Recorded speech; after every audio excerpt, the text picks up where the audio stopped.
A ver, vamos a pasar unos conceptos. Fuerza es una magnitud de interacción que existe entre dos cuerpos, ¿no?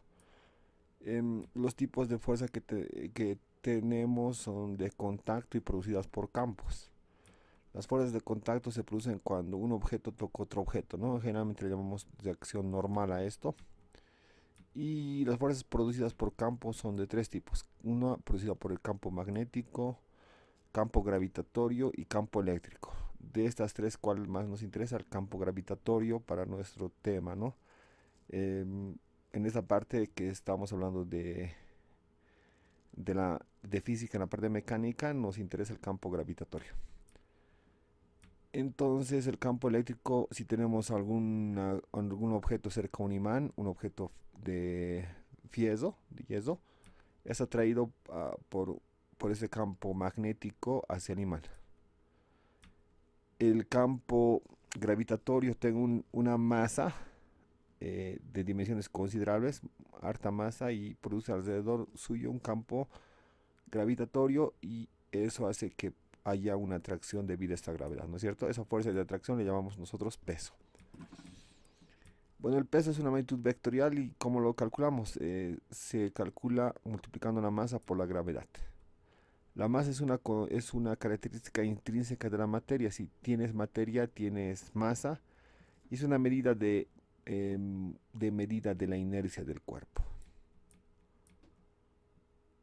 Este ejemplo, tienes una persona, tiene una masa de 50 kilogramos, y digamos que la persona se puede sin dificultad alguna estar en la Tierra, en la Luna o en el Sol. Fíjate que como la Tierra tiene una determinada masa, produce una gravedad. La Luna tiene menor masa y la gravedad que tiene es más pequeña, y el Sol, como tiene una masa mayor, su atracción de gravedad es mucho más grande.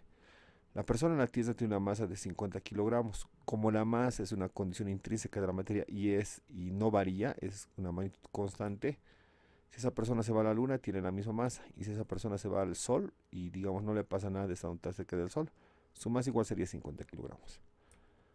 No pasa lo mismo cuando nos referimos al peso. Igual quiero calcular el peso de esa persona del anterior ejercicio que tiene una masa de 50 kilogramos. Quiero calcular el peso que tendría en la Tierra, en la Luna y en el Sol.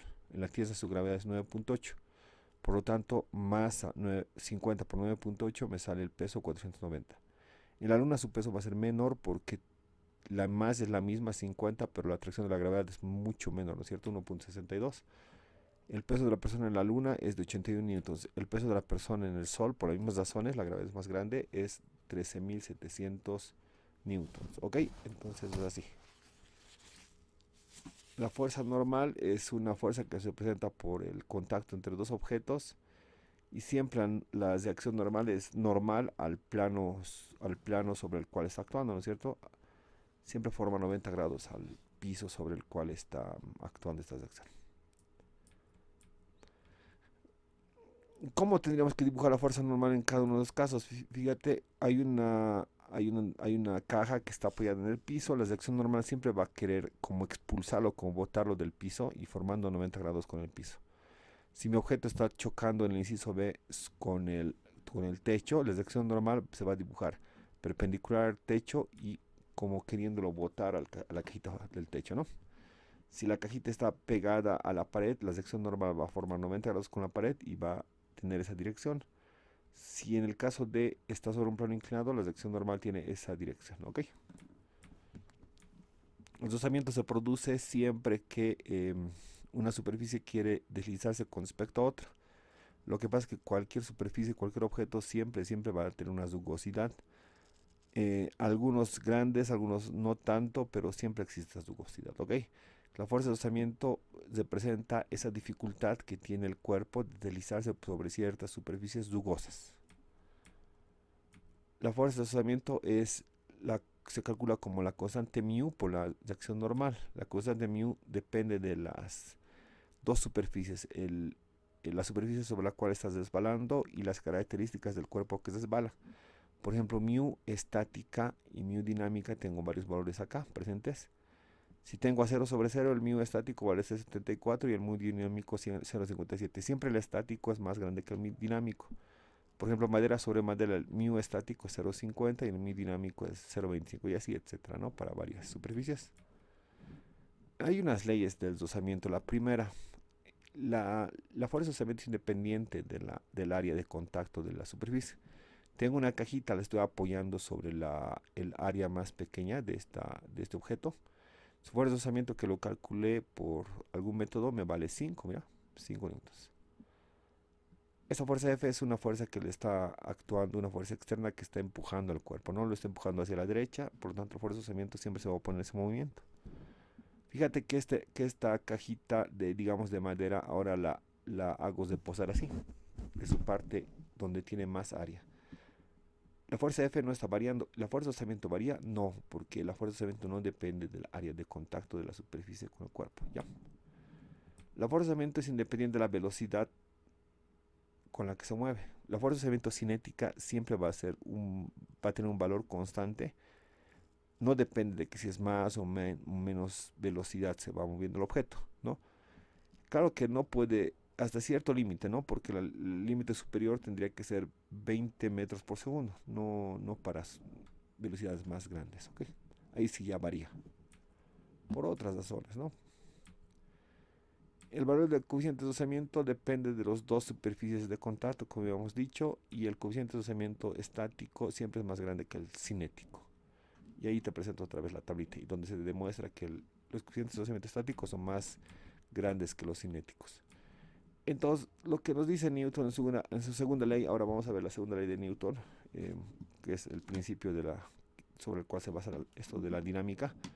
Dice que las fuerzas que están actuando sobre un cuerpo, siempre y cuando estas fuerzas no sumen cero, van a producir una aceleración, y esa aceleración va a estar en directa relación con la masa del cuerpo, ¿ok? Siempre y cuando la masa del cuerpo sea constante. En otras palabras, sumatorio de fuerzas que están sobre un cuerpo es igual a la masa del cuerpo multiplicado por la aceleración que tiene. Y aquí es el texto que nos dice eso, ¿no? Entonces tengo una persona que le está empujando con una determinada fuerza F, un cuerpo que tiene una masa M y se está moviendo, trasladando hacia la izquierda con una determinada aceleración. La relación entre aceleración, masa y fuerza lo viene determinado por esa fuerza, por esta ecuación. Fuerza es igual a masa por aceleración.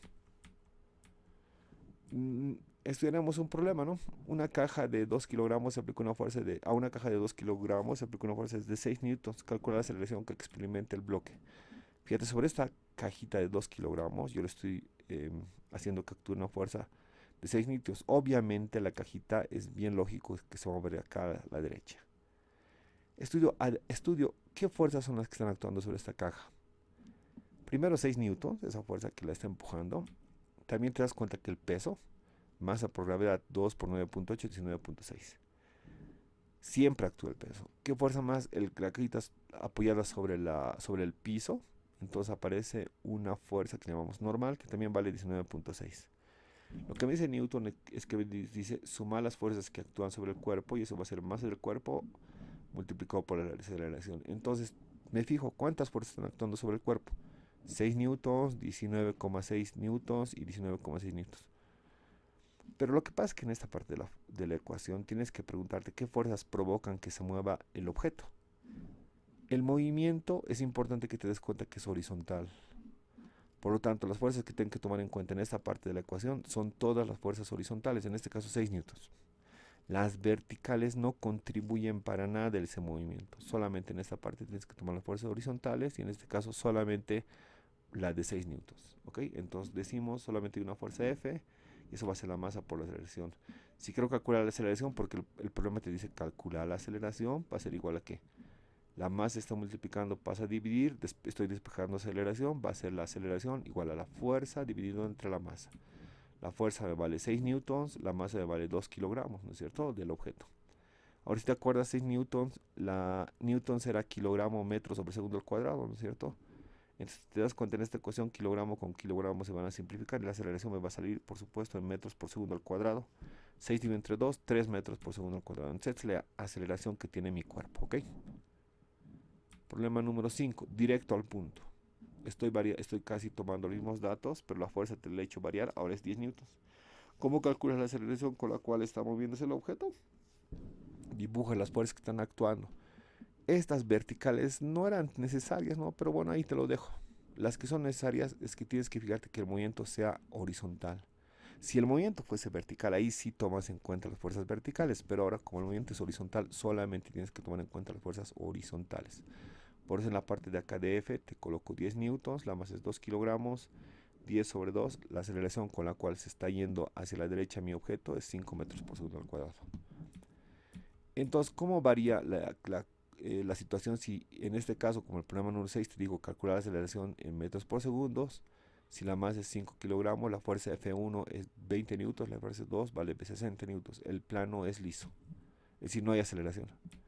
Mira, te estoy diciendo F1 vale 20 newtons, F2 vale 60 newtons. Tienes que preguntarte, en este caso, bueno, primero, obviamente el movimiento va a ser horizontal, entonces no voy a dibujar las fuerzas verticales, solamente horizontales. Tienes que preguntarte, ¿hacia dónde se mueve mi cajita? ¿A la izquierda o a la derecha? Por supuesto se va a mover a la izquierda. ¿Por qué? Porque el 60 newtons es más grande que el 20, entonces mi movimiento va a ser ahí, así. Es importante esto, ¿por qué? Porque las fuerzas que estén apuntando a la dirección del movimiento las vas a tomar como positivas. Este 60 es positivo. Y las que estén en dirección contraria al movimiento van a ser negativas. Esta fuerza F1 se va a convertir en negativa. Me voy a la segunda ley de Newton, sumatoria de fuerzas que están actuando sobre el cuerpo y que provocan el movimiento es igual a masa por aceleración. Solamente tengo dos, las horizontales, porque el movimiento es horizontal, sería 60 menos 20 es igual a la masa que se mueve por la aceleración. La masa es, por supuesto, aquí me dan, es 5 kilogramos. Entonces la masa que está multiplicando pasa a dividir, por lo tanto la aceleración va a ser igual a 60 menos 20 dividido entre 5. 60 menos 20, 40 sobre 5, la aceleración me sale 8 metros por segundo al cuadrado, pero dirigida hacia la izquierda, ¿ok? Ahora, ¿qué es lo que pasa si tengo un movimiento vertical? Ahora sí, las fuerzas verticales van a ser importantes. Mira, una grúa levanta un automóvil de 1600 kilogramos con una aceleración hacia arriba de 0.40 kilogramos por centímetro cuadrado, segundo cuadrado. Determina la tensión del cable. La gravedad es 10. Tengo un automóvil, lo estoy jalando hacia arriba por intermedio de una cuerda, por lo tanto va a haber una tensión. Esa tensión es la que yo quiero averiguar. Sobre este cuerpo se está moviendo por condiciones del problema en el problema te dice, mira, una grúa levanta con una aceleración hay una aceleración hacia arriba, el movimiento es hacia arriba y la aceleración vale 0.4 metros por segundo al cuadrado.